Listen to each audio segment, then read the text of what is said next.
Hello, welcome everyone to Kanen Coffee. Today we have a nice Rancilio.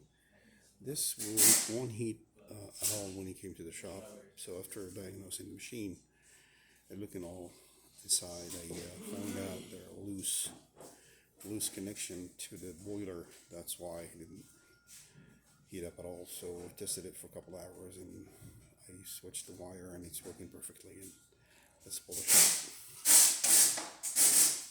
I did descale.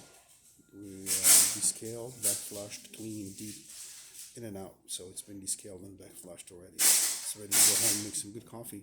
Let's pull a shot.